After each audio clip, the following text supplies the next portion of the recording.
अहो भाग्य आपके अपने प्यारे मित्र मुझ जितेंद्र सिंह तोमर को सबसे अधिक लाभ प्रदान करने वाली और सबसे बड़ी पुराण अग्नि पुराण का 5वां अध्याय सुनाने का सौभाग्य प्राप्त हुआ। आशा है आपको हमारा यह प्रयास अवश्य पसंद आएगा। आपको इस पुराण को सुनाने या पढ़ने का पूरा लाभ प्राप्त होगा। कहते हैं कि इस अध्याय को सुनने या पढ़ने से भोग और मोक्ष दोनों की प्राप्ति होती है। जी हाँ, अग्नि पुराण ऐसा कहता है। चलिए शुरू करते हैं अग्नि पुराण का अध्याय 5। श्री रामावतार वर्णन के प्रसंग में रामायण बालकांड की संक्षिप्त कथा। जी हाँ, इस अध्याय में भगवान राम के जन्म से लेकर भरत शत्रुघ्न का विवाह उपरांत अपने ननिहाल जाना शामिल है। और जैसा कि हमने बताया कि अग्नि पुराण कहती है कि इस अध्याय का पाठ भोग और मोक्ष दोनों को देने वाला है, इसलिए हमें मन लगाकर इस पाठ को अवश्य सुनना चाहिए।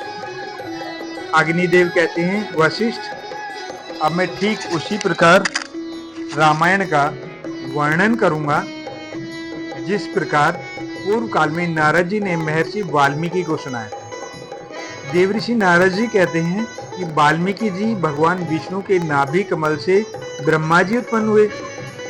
ब्रह्मा जी के पुत्र हैं मरीचि, मरीचि के कश्यप, कश्यप से सूर्य और सूर्य से वैवस्वत मनु का जन्म हुआ।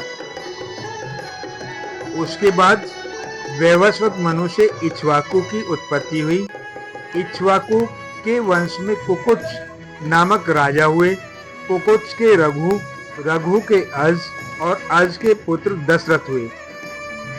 और उन राजा दशरथ से रावण आदि राक्षसों का वध करने के लिए साक्षात भगवान विष्णु अपने 4 रूपों में प्रकट हुए। महर्षि ऋष्यशृंग ने राजा दशरथ की तीनों रानियों को यज्ञ सिद्ध चरु दिए थे, जिन्हें खाने से उन 4 राजकुमारों का आविर्भाव हुआ। उनकी बड़ी रानी कौशल्या के गर्भ से श्री रामचंद्र जी का प्रादुर्भाव हुआ। केसई से भरत और सुमित्रा से लक्ष्मण एवं शत्रुघ्न का जन्म हुआ। श्री राम आदि सभी भाई अपने पिता के समान बहुत ही पराक्रमी थे। एक समय मुनिवर विश्वामित्र ने अपने यज्ञ में विघ्न डालने वाले निशाचरों का नाश करने के लिए राजा दशरथ से प्रार्थना की कि हे राजन, आप अपने पुत्र श्री राम को मेरे साथ भेज दो। तब राजा ने मुनि के साथ श्री राम और लक्ष्मण को भेज दिया। श्री रामचंद्र जी ने वहां जाकर मुनि से अस्त्र शस्त्रों की शिक्षा पाई और ताड़का नाम वाली निशाचरी का वध किया। फिर उन बलवान वीर ने मरीच नामक राक्षस को मानवास्त्र से मोहित करके बहुत दूर फेंक दिया। उधर यज्ञ विघातक राक्षस सुबाहु को दल बल सहित भगवान श्री राम ने मार डाला। इसके बाद वे कुछ काल तक मुनि के सिद्ध आश्रम में ही रहे। तत्पश्चात विश्वामित्र आदि महर्षियों के साथ लक्ष्मण सहित श्री राम मिथिला नरेश का धनुष यज्ञ देखने के लिए गए, अर्थात वे जनकपुरी पहुंच गए। रास्ते में उन्होंने अहिल्या जी का उद्धार किया। धनुष युग में महाराज जनक ने अपनी अयोनिजा कन्या सीता के विवाह के लिए पराक्रम ही शुल्क निश्चित किया था।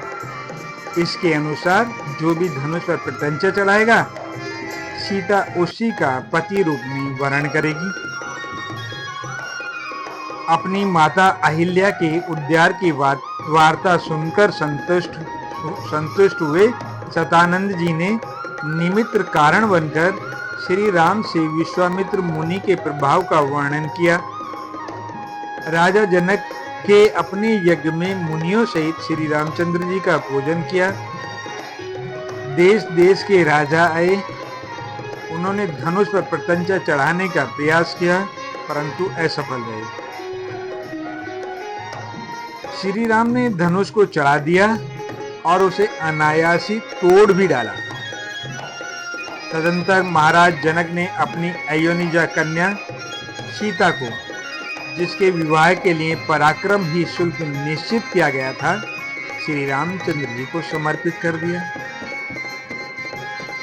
धनुष भंग की वाणी सुनकर जमदाग्नि पुत्र परशुराम यज्ञ में उपस्थित हुए।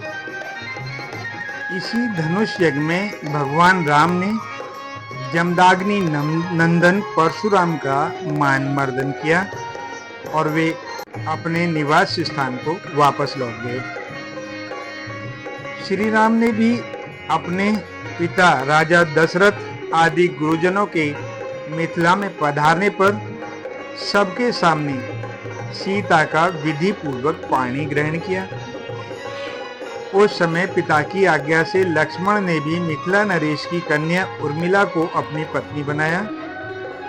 राजा जनक के छोटे भाई कुछ ध्वज थे। उनकी दो कन्याएं थी, श्रुतकीर्ति और मांडवी। इनमें मांडवी के साथ भरत का और श्रुतकीर्ति के साथ शत्रुघ्न का विवाह किया गया। तदंतर राजा जनक से भली भांति पूजित हुए श्री रामचंद्र जी वशिष्ठ आदि महर्षियों के साथ वहां से प्रस्थान कर गए। वहां से अयोध्या आने पर भरत और शत्रुघ्न अपने मामा राजा युधाजित के साथ उनकी राजधानी को चले गए तथा राम और लक्ष्मण वहीं रहकर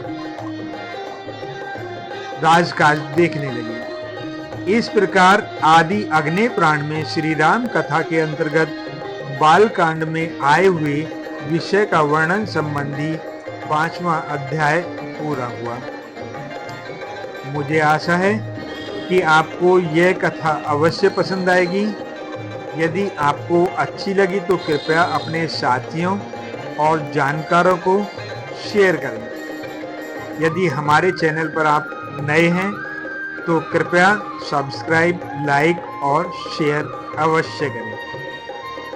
अब अपने प्यारे मित्र जितेंद्र सिंह तोमर को आज्ञा दीजिए। राधे राधे, जय श्री कृष्ण, श्री शिवाय नमस्तुभ्यं, श्री सांब सदाशिवाय नमः, नमस्कार। यदि आपको हमारी ये प्रस्तुति अच्छी लगी तो कृपया हमारे इस चैनल को सब्सक्राइब करें तथा अपने दोस्तों में अधिक से अधिक शेयर करें। आपके अपने जितेंद्र सिंह तोमर एवं विनीता तोमर। और आप हमसे कांटेक्ट कर सकते हैं। मेलिंग एड्रेस है jitendra1008@gmail.com और कांटेक्ट नंबर है 9958858758। नमस्कार।